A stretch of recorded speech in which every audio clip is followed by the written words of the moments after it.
है ना? जैसे हिंदू धर्म है कि कोई कुछ हो जाए, श्राद्ध हो जाए तो ब्राह्मण को भोज करा दो, ये हो जाए तो ब्राह्मण को दान दे दो। मतलब पूरा हिंदू धर्म जो है वो ब्राह्मणों का तुष्टीकरण बन गया है। नहीं नहीं, ब्राह्मण का तुष्टीकरण, अभी आप कहे कि मनु स्मृति में बहुत कचरा है। कचरा नहीं है, संविधान में भी अभी तक कितना संशोधन हो गया आप बताइए।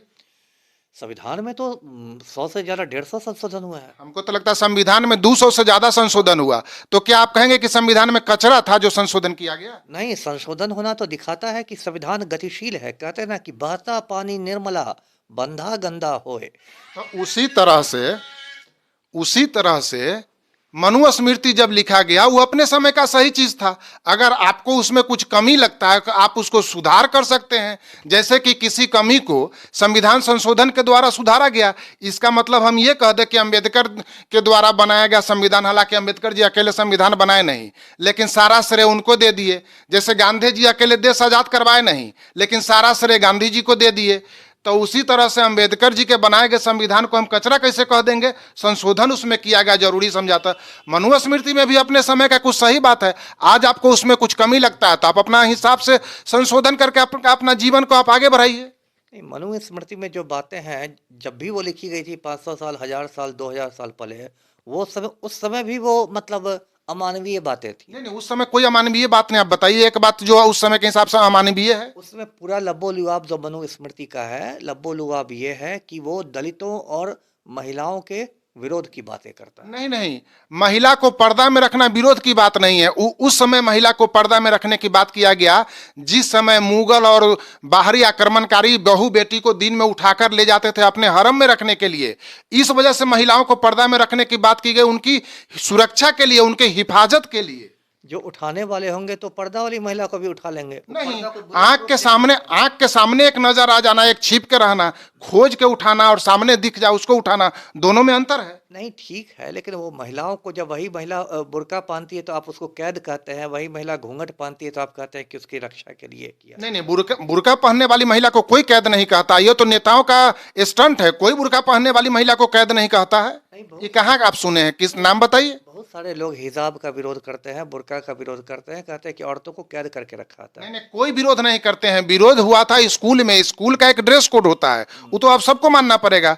आप आर्मी में, सेना में जाइएगा तो वहां सेना का अपना ड्रेस कोड है, वहां थोड़ी बुर्का लगा के आप ड्यूटी कर सकते हैं। स्कूल का ड्रेस कोड होता है, लेकिन मैं तो मिथिला यूनिवर्सिटी में देखता था बहुत सारे लड़के स्कूल में भी जनेऊ पहन के आ जाते थे, है ना? जबकि वो जनेऊ जो था वो स्कूल ड्रेस का हिस्सा नहीं था।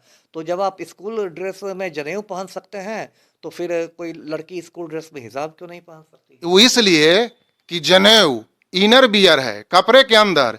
स्कूल का ड्रेस कोड भी होता है, उसमें गंजी जंघिया के लिए कोई ड्रेस कोड नहीं है। वो अंदर में आप कुछ भी पहन सकते हैं, अंतः वस्त्र है। जनेऊ भी अंतः वस्त्र है, वो पहन सकते हैं।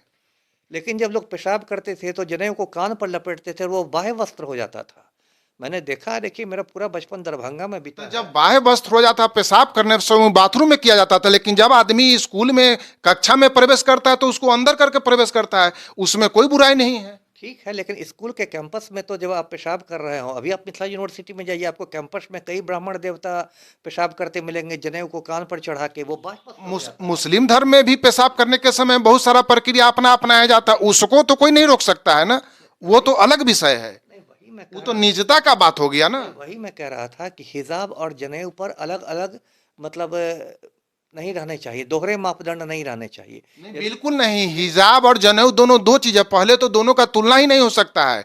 जनेऊ अंतः वस्त्र है, वो बाहरी वस्त्र नहीं है। हिजाब बाहरी वस्त्र है। पहले तो दोनों को आप तुलना ही नहीं कर सकते हैं। वही मैं कह रहा हूँ ना, यदि आप लघुशंका निवारण करते ब्राह्मण देवताओं को देखें तो वो जनेऊ बाहर निकल के कान में लपटा जाता है हाँ, और दूर दूर से दृष्टिगोचर होता है। तो इसलिए मैंने ये कहा कि जनेऊ पूर्णतया अंतःवस्त्र नहीं है। मेरा ये कहने का मतलब है कि वो पूर्णतया अंतःवस्त्र नहीं है। नहीं, पूर्णतया अंतः वस्त्र है। आप उस हिसाब से तो शौच आज भी अपने देश में बहुत जगह ऐसा है जहां महिला बाहर खुले में शौच करती है। तो उस समय के स्थिति को आप उसका वस्त्र कह सकते हैं क्या? नहीं, ये मैंने नहीं कहा। मैंने ये कहा कि हिजाब और जनेऊ पर दोहरे मापदंड नहीं होने चाहिए। दोहरा मापदंड है ही नहीं इस देश में, एकदम बिल्कुल क्लियर है। जनेऊ और हिजाब में कोई तुलना ही नहीं है। दोहरा मापदंड कैसे होगा? दोनों दो चीज है। देखिए, मैं तो इसलिए तुलना कर रहा हूँ, मुझे लगता है कि दोनों कहीं ना कहीं दोनों चीज़ें धार्मिक पहचान से जुड़ी हुई हैं। जैसे हिजाब मुस्लिम लड़कियों के धार्मिक पहचान से जुड़ी हुई हैं, उसी तरह जनेऊ मतलब हिंदुओं की धार्मिक पहचान से, खास के ब्राह्मणों की इसको धार्मिक इसको तो पहचान कोई से। रोक नहीं रहा है, हिजाब लगाने को कोई गलत कह नहीं रहा है, कोई उस पर रोक लगाने की बात भी नहीं करता है। ठीक है, लेकिन कहीं-कहीं बात होती है, तो उसी पर मैंने कहा कि इस तरह अगर कहीं देखा जाए, कहीं अगर बात होती है तो क्रिमिनल है, वो आम आदमी का परसेप्शन में नहीं डाला जाएगा। अगर ऐसा है तो अच्छी बात है, यदि आपकी नज़र में वो लोग क्रिमिनल है तो ठीक है, अच्छी बात है कि आप ऐसे लोगों को सांप्रदायिक मान रहे हैं, जो लोग हिजाब का विरोध कर रहे हैं। इसका मैं स्वागत करता हूँ।